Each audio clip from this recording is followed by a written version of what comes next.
You did a crime bill, 1994, where you call them super predators, African Americans, the super predators, and they've never forgotten it. They've never forgotten it, Joe. No, sir, it's his 2 minutes. So you did that, and they call you a super predator, and I'm letting people out of jail now that you have treated the African American population community, you have treated the black community about as bad as anybody in this country. You did the and that's why, if you look at the polls, I'm doing better than any Republican has done in a long time, because they saw what you did. You call them super predators, and you've called them worse than that. Because you look back at your testimony over the years, you've called them a lot worse than that. As far as the church is concerned, and as far as the generals are concerned, we just got the support of 250 military leaders and generals, total support. Law enforcement, almost every law enforcement group in the United States. I have Florida, I have Texas, I have Ohio, I have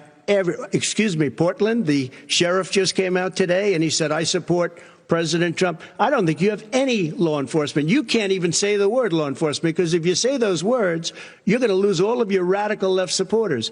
And why aren't you saying those words, Joe? Why don't you say the words law enforcement? Because you know what? If they called us in Portland, we would put out that fire in a half an hour, but they won't do it because they're run by radical left Democrats. If you look at Chicago, if you look at any place you want to look, Seattle, they heard we were coming in the following day, and they put up their hands, and we got back Seattle. Minneapolis, we got it back, Joe, because we believe in law and order, but you don't. The top 10 cities and just about the top 40 cities are run by Democrats and in many cases radical left. And they've got you wrapped around their finger, Joe, to a point where you don't want to say anything about law and order.